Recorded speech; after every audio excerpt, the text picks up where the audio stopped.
Assalamualaikum warahmatullahi wabarakatuh. Selamat pagi dan salam sejahtera bagi kita semua. Bapak, Ibu, dan teman-teman semuanya, terima kasih yang sebesar-besarnya kami sampaikan kepada Anda semua, pemirsa setia YouTube channel edukasi, audit, keuangan, dan perbankan. Kehadiran dan konsistensi Anda menjadi semangat bagi kami untuk terus menyajikan konten yang tajam, kritis, dan penuh makna. Mari kita mulai dengan satu pertanyaan yang menggelitik, yaitu apakah Anda yakin semua orang di sekitar Anda berkata jujur? Karena faktanya, kebohongan itu bukan sekedar kata, tapi strategi dan kadang seni yang dipakai dengan cerdik oleh pelaku fraud. Pada pertemuan sebelumnya kita sudah mengupas tuntas tentang teknik identifikasi kebohongan. Bagaimana bahasa tubuh, kemudian intonasi suara dan respon emosional bisa mengungkap kebenaran yang tersembunyi di balik topeng kepalsuan. Tapi hari ini kita akan naik level. Karena apa? Jika pelaku tetap tenang, keras kepala, bahkan terlihat lebih percaya diri dibanding auditor itu sendiri, bagaimana kita menghadapi pelaku fraud yang tidak hanya licik tapi juga piawai dalam menolak tuduhan dan menutup celah pengakuan. Inilah yang akan kita bongkar tuntas hari ini, yaitu tentang strategi menghadapi pelaku fraud yang sulit dan menolak untuk mengaku. Teman-teman, mari kita siap-siap karena apa yang akan Anda dengar hari ini bukan sekedar teori. Ini adalah realita di lapangan, keras, dinamis, dan menuntut ketajaman mental yang luar biasa. Bapak, Ibu, dan teman-teman semua, menghadapi pelaku fraud yang sulit dan menolak mengaku adalah tantangan nyata dalam dunia audit investigasi. Pelaku semacam ini seringkali memiliki pengalaman, pengetahuan hukum, atau kepercayaan diri tinggi yang membuat mereka tidak mudah goyah saat dihadapkan dengan tuduhan. Mereka mungkin bersikap defensif, memutar balik fakta, atau bahkan menyerang balik integritas kita sebagai investigator. Dalam kondisi seperti ini, pendekatan frontal seringkali tidak efektif dan justru memicu resistensi yang lebih besar. Strategi utama yang perlu diterapkan adalah pendekatan psikologis yang cermat dan penuh kendali. Investigator harus menunjukkan empati, namun tetap tegas dan fokus pada bukti. Teknik bertanya secara bertahap dimulai dari pertanyaan ringan dan non-konfrontatif, lalu bergerak ke arah yang lebih spesifik. Dapat membantu menurunkan tensi. Menghadirkan data dan fakta secara sistematis juga penting agar pelaku merasa bahwa ruang geraknya terbatas. Dalam beberapa kasus, membiarkan pelaku merasa memiliki jalan keluar yang terhormat dapat membuka peluang untuk pengakuan secara tidak langsung. Yang tak kalah penting adalah kolaborasi tim dan dokumentasi yang kuat. Auditor tidak boleh bekerja sendiri dalam situasi ini karena tekanan mental dan risiko intimidasi bisa tinggi. Tim harus saling mendukung dan setiap interaksi dengan pelaku harus dicatat secara rinci untuk menghindari manipulasi di kemudian hari. Pada akhirnya, tujuan bukan hanya mendapatkan pengakuan tapi membangun konstruksi kasus yang solid. Meskipun tanpa pengakuan, dengan kekuatan bukti yang tak terbantahkan. Bapak, Ibu, dan teman-teman semua, pernahkah Anda berhadapan dengan seseorang yang jelas-jelas salah? Semua bukti mengarah padanya, tapi ia tetap bersikukuh bahwa saya tidak tahu apa-apa. Ya, itulah salah satu wajah paling nyata dari pelaku fraud yang sulit mengaku.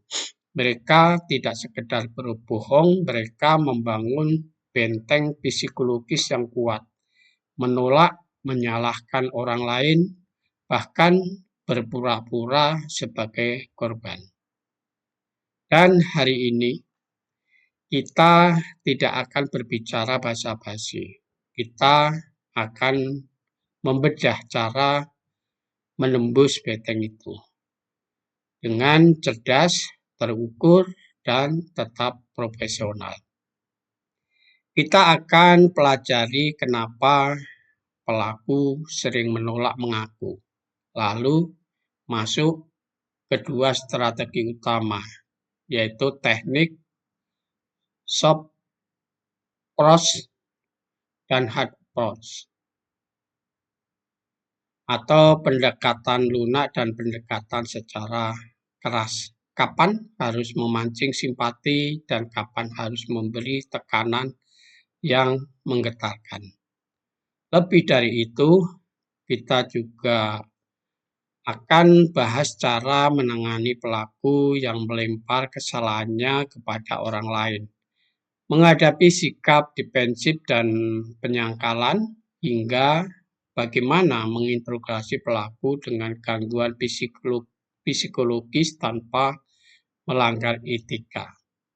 Kita akan pelajari juga hambatan-hambatan psikologis yang sering terjadi atau yang sering jadi tembok pengakuan, serta beberapa tips praktis agar interogasi tetap berjalan efektif meski berhadapan dengan pelaku yang keras kepala. Teman-teman, sebaiknya kita siapkan catatan, karena sesi ini bukan sekedar materi, ini bekal menghadapi dunia nyata yang tidak pernah ramah bagi mereka yang lengah. Bapak, Ibu, dan teman-teman semua, mengapa pelaku fraud itu sulit mengaku? Bahkan saat bukti sudah menumpuk di depan mata. Jawabannya sederhana, tapi menusuk. Karena mereka takut, sombong, dan terlalu percaya diri. Sebagian dari mereka takut pada konsekuensi, takut dipenjara, takut kehilangan pekerjaan, atau takut dipermalukan di hadapan keluarga dan lingkungan sosial. Tapi rasa takut itu tidak membuat mereka jujur. Justru sebaliknya, mereka memilih berbohong sebagai bentuk perlindungan diri. Lalu ada tipe pelaku yang terlalu yakin bahwa dirinya tidak akan tertangkap. Mereka merasa sistem pengawasannya longgar, aparatnya kurang bukti, atau mereka punya orang dalam yang bisa menyelamatkan mereka kapan saja. Ini adalah kepercayaan diri yang berbahaya, keberanian yang dibangun dari kelengahan sistem. Dan yang paling licik adalah pelaku yang merasa mampu memanipulasi situasi. Mereka membaca ekspresi Anda, menebak strategi interogasi, dan bahkan mencoba membalik keadaan seolah mereka adalah korban. Mereka tahu permainan ini dan mereka sangat menikmati permainannya. Jadi, kalau Anda masih berpikir bahwa pelaku akan mengaku hanya karena merasa bersalah, Anda sedang bermain di level yang salah. Dalam dunia fraud, kebenaran tidak datang dengan sukarela. Ia harus ditarik, dipancing, atau bahkan didobrak keluar. Bapak, Ibu, dan teman-teman semua, sebagian orang berpikir interogasi harus keras, intimidasi, dan menekan. Tapi bagaimana jika justru kelemah lembutanlah yang membuat pelaku itu bicara? Inilah kekuatan pendekatan yang soft atau soft approach, sebuah pendekatan yang sering diremehkan. Tapi justru bisa menebus pertahanan batin pelaku dengan cara yang tidak terduga. Bukan dengan ancaman tapi dengan empati, bukan dengan bentakan tapi dengan bahasa manusia. Pendekatan ini mengedepankan rasa hormat, keterbukaan, dan komunikasi yang tidak menghakimi. Kita tidak datang sebagai jaksa tapi sebagai pendengar yang cerdas. Kita bangun kepercayaan bukan kecurigaan. Kita tunjukkan bahwa kita memahami tekanan, konflik batin, dan sisi kemanusiaan mereka tanpa kehilangan ketegasan. Dan tahukah Anda, teknik ini sangat efektif untuk pelaku yang sebenarnya ingin bicara tapi masih ragu, takut, atau malu. Pelaku-pelaku kooperatif ini kadang hanya butuh jalan keluar yang bermartabat. Mereka tidak mau dihardik, tapi mereka juga tidak tahan menyimpan beban terlalu lama. Jadi, sebelum Anda memilih menyerang dengan tekanan, tanyakan dulu. Apakah yang saya hadapi ini butuh konfrontasi atau justru butuh pendekatan manusiawi untuk membuatnya bicara? Jangan salah, dalam dunia interogasi, kerendahan hati bisa jauh lebih mematikan daripada arogansi. Bapak, Ibu, dan teman-teman semua, ada kalanya kelemah lembutan tidak lagi efisien atau tidak lagi relevan untuk dijalankan. Ada momen di mana Anda tahu pelaku ini tidak akan bicara kecuali ada paksaan untuk bicara. Disinilah ada pendekatan yang keras yang menjadi senjata kita. Bukan intimidasi murahan, tapi ketegasan profesional yang didukung bukti konkret. Kita tidak datang dengan senyum tapi dengan fakta yang tajam dan narasi yang terkunci rapat. Tidak ada celah untuk berkelit, tidak ada ruang untuk memanipulasi. Teknik ini digunakan ketika pelaku menolak bekerja sama, terus menyangkal, bahkan berusaha membalikkan keadaan. Kita harus mengambil alih kendali, menunjukkan posisi kita sebagai pihak yang tahu, yang siap, dan yang tidak bisa dibohongi. Ini buktinya, ini transaksinya, ini jejak digitalmu. Masih mau menyangkal? Itulah bahasa yang digunakan, langsung, tajam, dan tidak memberi ruang untuk drama.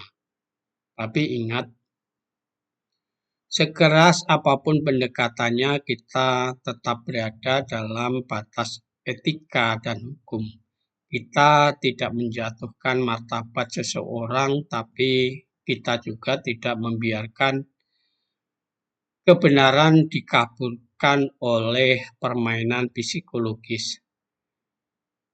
Pendekatan yang keras bukan tentang marah.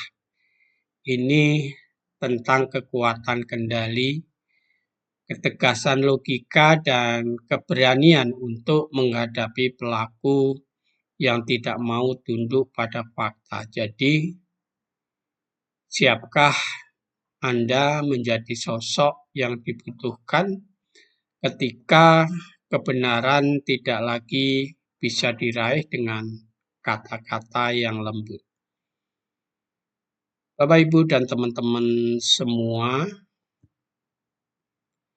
kalau Anda pikir menghadapi pelaku fraud cukup dengan menumpuk semua bukti di meja dan berkata, "Lihat, kamu tertangkap," maka Anda baru saja menyerahkan senjata Anda tanpa perlawanan. Interogasi bukan pamer bukti. Interogasi adalah permainan strategis. Pelaku yang cerdas justru akan memutarbalikkan situasi saat Anda membuka semua kartu terlalu cepat. Mereka akan menyusun alibi, menyesuaikan cerita, bahkan menciptakan kebohongan baru dari celah yang Anda tujukan. Itulah mengapa menggunakan bukti harus seperti bermain catur.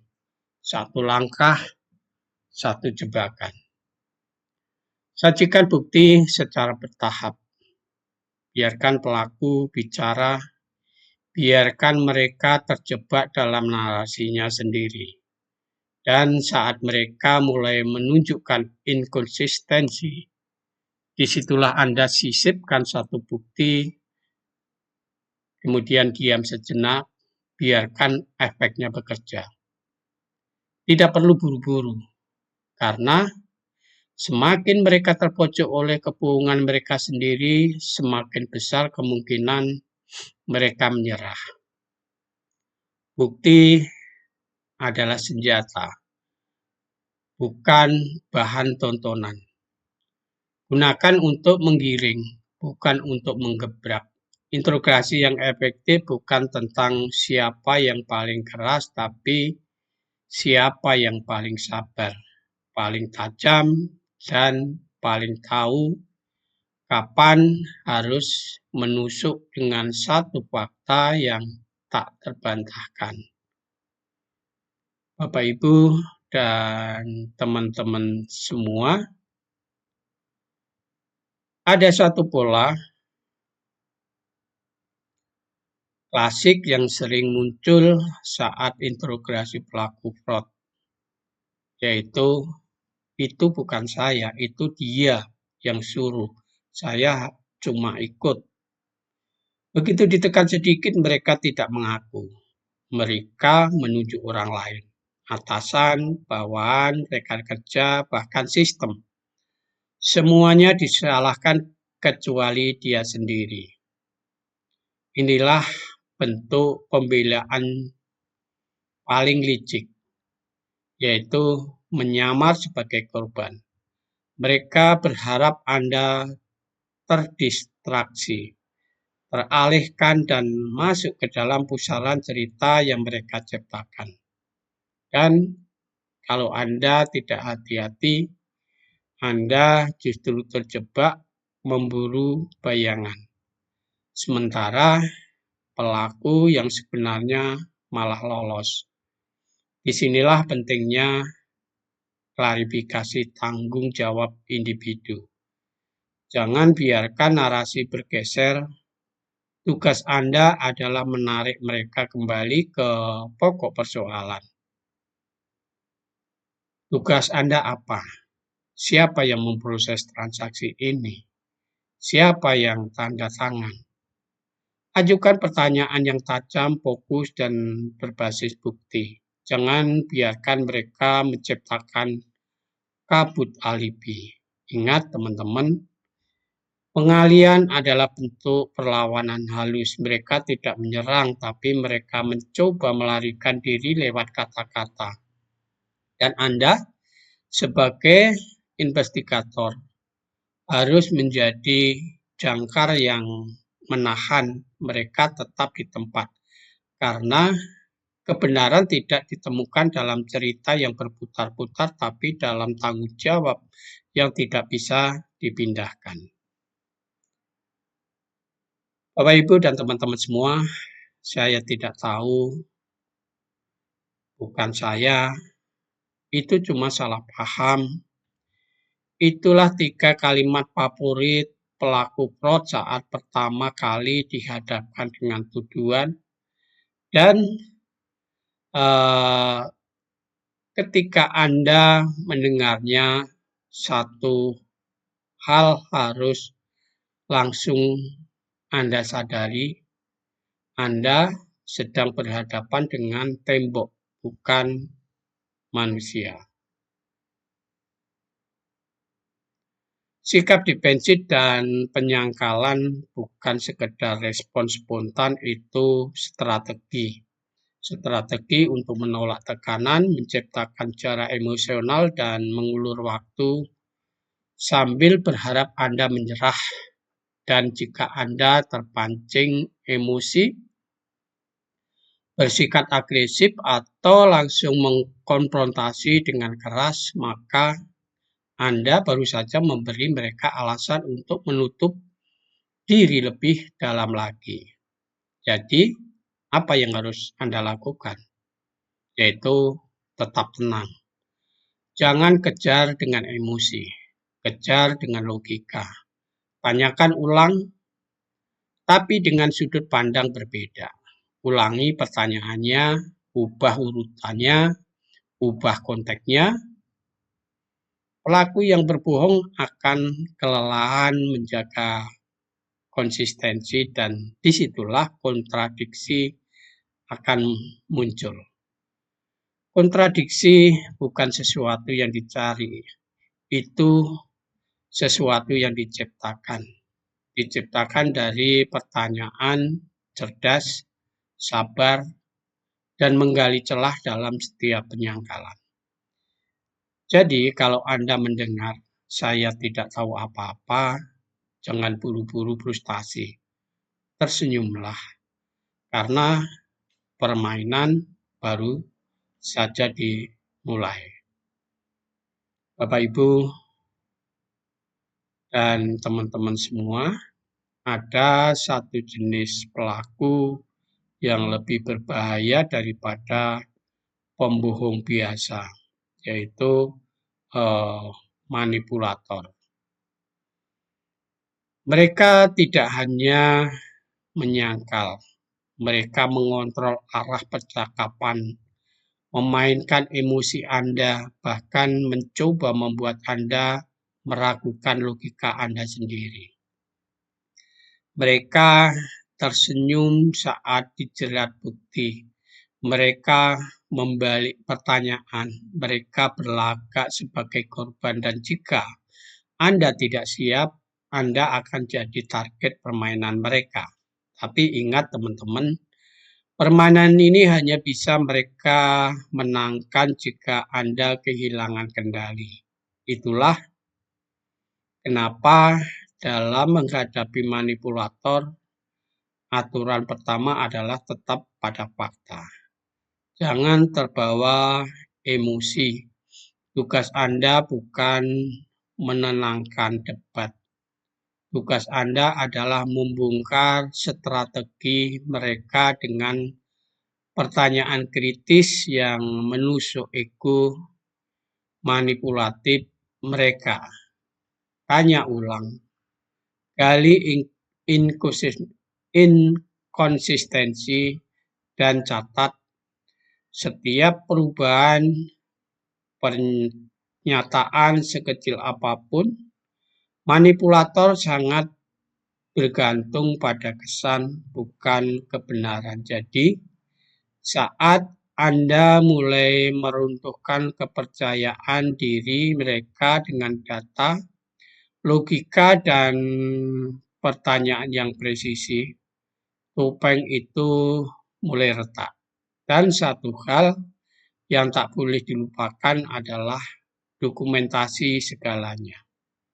Karena manipulasi bisa jadi sangat halus, tapi begitu semua disandingkan, versi mereka, versi Anda, dan fakta ya yang tak bisa dibantahkan, kebohongan mereka mulai runtuh bukan karena emosi, tapi karena realitas yang tak bisa diputar balik. Bapak, Ibu, dan teman-teman semua, apa jadinya jika pelaku fraud yang Anda hadapi bukan hanya licik tapi juga mengalami gangguan psikologis? Apakah Anda tetap menekannya habis-habisan atau justru membiarkannya lolos karena dianggap tidak stabil? Inilah dilema besar yang sering tidak dibahas dalam ruang interogasi. Ketika kebenaran berhadapan dengan kondisi mental yang rapuh, menginterogasi pelaku dengan gangguan psikologis bukan sekedar soal teknik. Ini soal ketepatan strategi dan kepekaan manusiawi. Anda tidak bisa menggunakan pendekatan standar pada orang yang hidup dalam tekanan mental. Setiap pertanyaan bisa jadi pemicu. Setiap tekanan bisa berujung ledakan emosi atau bahkan kehancuran total. Inilah saatnya pendekatan adaptif dibutuhkan. Diagnosis psikologis bukan untuk jadi alasan pembelaan, tapi jadi peta untuk menyusun strategi interogasi yang efektif. Kolaborasi dengan psikolog atau ahli klinis bukan opsional, itu keharusan. Kita harus tahu kapan mendorong, kapan menahan, dan bagaimana menjaga stabilitas mental pelaku selama proses berlangsung. Karena satu kesalahan bisa merusak proses hukum, tapi satu pendekatan yang tepat bisa membuka pintu pengakuan. Bukan karena tekanan, tapi karena pemahaman. Dan di titik itu, kita tidak hanya mencari kebenaran, kita juga menjaga kemanusiaan. Bapak, Ibu, dan teman-teman semua, berhati-hatilah. Karena pelaku paling berbahaya bukan yang banyak alasan, tapi yang terlalu tenang dan terlalu pintar. Mereka tidak panik, tidak emosional, dan bahkan sering terlihat lebih siap daripada investigator. Mereka adalah pemain catur, bukan petarung. Dan Anda adalah tidak yang sedang mereka ukur. Pelaku dengan kecerdasan tinggi tidak akan terjebak dengan pertanyaan dangkal. Mereka hafal pola interogasi umum, tahu kapan harus menjawab diplomatis dan seringkali menyiapkan narasi jauh sebelum Anda mulai bicara. Maka jika Anda datang dengan pertanyaan standar, Anda akan dipermainkan. Inilah saatnya strategi interogasi naik ke kelas, yaitu gunakan pertanyaan berlapis, detail, dan mengandung jebakan logika. Saudara-saudara juga perlu bangun skenario kecil yang tampaknya sepele tapi menyimpan celah untuk menguji konsistensi, dan yang paling penting adalah tantang egonya, tapi jangan frontal. Sisipkan tantangan halus yang mengusik rasa superioritasnya. Karena semakin tinggi egonya disentuh, semakin besar keinginannya untuk membuktikan diri. Dan disitulah celah pengakuan bisa terbuka. Melawan kecerdasan bukan dengan kekuatan, tapi dengan strategi. Dan dalam ruang interogasi yang menang bukan yang paling keras, tapi yang paling licik dalam menyusun pertanyaan. Bapak, Ibu, dan teman-teman semua, kadang pelaku tidak diam karena licik. Mereka diam karena terjebak dalam ketakutan, tekanan batin, atau rasa bersalah yang luar biasa. Dan di momen seperti itu, fakta bukan masalah utama. Psikologilah musuh sesungguhnya. Inilah tantangan tersembunyi dalam interogasi. Bukan hanya menghadapi penyangkalan, tapi menembus dinding psikologis yang membuat pelaku membungkam diri sendiri.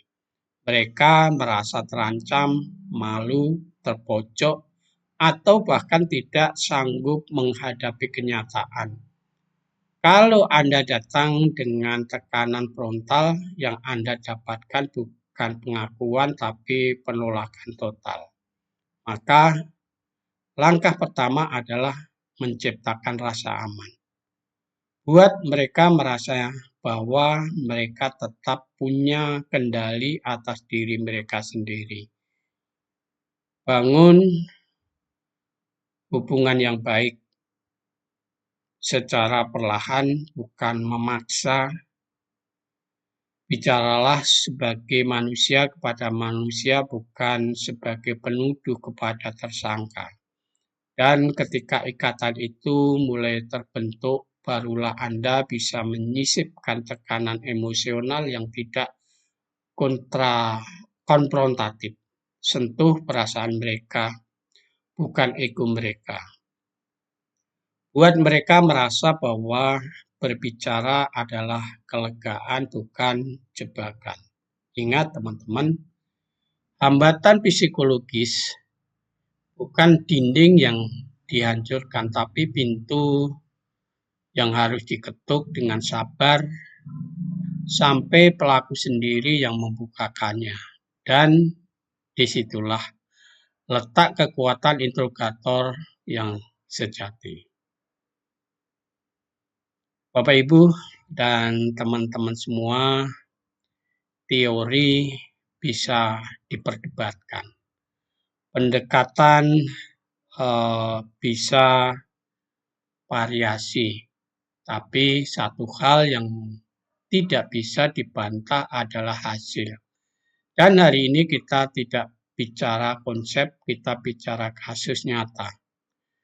Seseorang yang awalnya membantah habis-habisan, tapi Akhirnya dia mengakui. Pelaku ini bukan orang sembarangan. Posisinya tinggi, gaya bicaranya meyakinkan, dan sejak awal interogasi dia memasang tameng sempurna. Tenang, sopan, sangat tertutup. Setiap tuduhan dibantah, setiap bukti dianggap salah tafsir. Tim investigator hampir menyerah karena pelaku tidak terlihat goyah sedikitpun. Tapi satu hal mengubah semuanya, yaitu strategi. Bukan dengan tekanan keras, bukan pula dengan konfrontasi terbuka, justru pendekatan yang digunakan adalah kombinasi antara empati dan jebakan logika. Membangun hubungan yang baik secara pelan-pelan, percakapan digiring ke titik-titik sensitif, dan saat pelaku merasa aman, satu bukti kecil yang sebelumnya dianggap tidak signifikan ditempatkan tepat di tengah narasi, maka akan terjadi kontradiksi. Di titik itulah tembok runtuh, pelaku mulai goyah, penyangkalan berubah jadi pengakuan. Semua itu bukan karena bukti semata, tapi karena pendekatan yang tepat pada waktu yang tepat. Dan disinilah kita belajar bahwa interogasi itu bukan soal menekan, tapi membaca. Bukan tentang menyerang, tapi tentang menyusun strategi.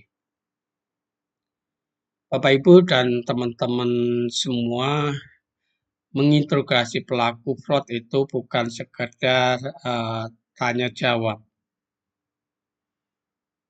Ini adalah pertarungan psikologis, dan siapa yang datang tanpa strategi hanya akan jadi bulan-bulanan narasi pelaku. Pelaku yang sulit bukan berarti pelaku yang kuat. Mereka hanya lebih terlatih menutup celah, menyusun alibi, dan mengatur emosi. Kalau Anda masuk dengan gaya serang membabi buta, Anda kalah sebelum memulai. Yang Anda butuhkan adalah ketelitian, perencanaan, dan pembacaan karakter yang tajam. Langkah pertama adalah pahami profil psikologis pelaku. Apakah dia dominan, defensif, manipulatif, atau justru terlalu tenang? Dari sana, Anda bisa menyusun skrip pertanyaan berjenjang. Dimulai dari pertanyaan ringan, mengalir alami hingga perlahan menggiring ke inti masalah. Jangan lompat ke tuduhan, tapi bangun jebakan logika secara bertahap.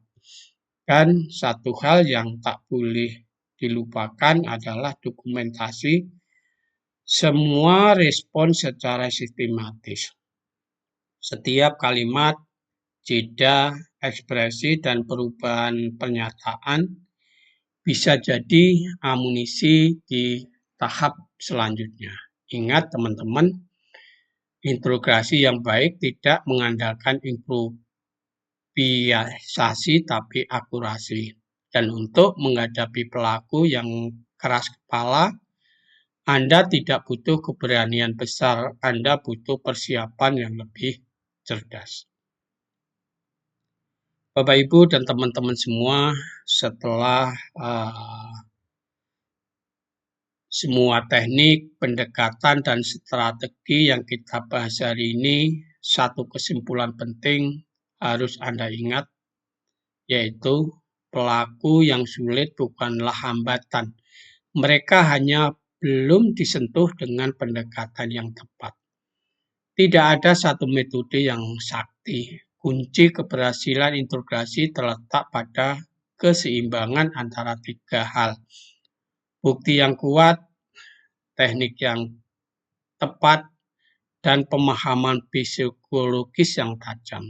Jika Anda mengabaikan salah satunya, maka yang Anda hadapi bukan integrasi tapi kebuntuan. Tapi ketika Anda punya kesabaran untuk menunggu, empati untuk membaca, dan strategis untuk menggiring, maka bahkan pelaku paling keras kepala sekalipun bisa mulai retak. Integrasi yang hebat bukan tentang memaksa seseorang bicara, tapi menciptakan kondisi di mana mereka merasa tak punya pilihan selain berkata jujur. Dan jika Anda tertarik memperdalam semua ini, lebih dari sekedar teori tapi masuk ke praktek, studi kasus dan teknik lapangan, Anda bisa mendapatkan buku teknik audit investigasi. Silakan hubungi kami langsung melalui email suharno.hadisumarso@gmail.com. Karena di dunia audit investigasi kebenaran tidak ditemukan, tapi diburu, digiring, dan dipaksa keluar dengan cara yang cerdas. Bapak, Ibu, dan teman-teman semua, akhirnya kita sampai di penghujung pembahasan hari ini, tapi ingat, integrasi bukan sekedar teknik bertanya, ini seni membaca manusia, strategi membongkar kebenaran, dan pertarungan antara logika dan kebohongan. Kami ingin mengucapkan terima kasih sebesar-besarnya kepada Anda semua, para pemirsa setia channel edukasi, audit keuangan dan perbankan yang terus mendukung, menyimak, dan tumbuh bersama kami. Konsisten Anda adalah bahan bakar semangat kami untuk terus berbagi ilmu berbasis pengalaman nyata di lapangan. Dan jangan lewatkan episode berikutnya, karena kita akan masuk ke topik yang sangat penting namun sering diabaikan, yaitu tentang peran etika dan hukum dalam proses integrasi. Seberapa jauh kita boleh menekan di mana batas moral seorang investigator. Ini bukan cuma soal hasil, tapi juga soal cara. Teruslah belajar, teman-teman, jangan puas hanya dengan teori. Dunia audit investigasi itu bukan untuk mereka yang malas berpikir, tapi untuk mereka yang mau mengasah ketajaman, disiplin, dan intuisi, karena kebenaran itu tidak datang sendiri. Ia harus diperjuangkan dengan ilmu dan integritas. Terima kasih Tuhan, teman-teman. Sampai bertemu pada episode selanjutnya.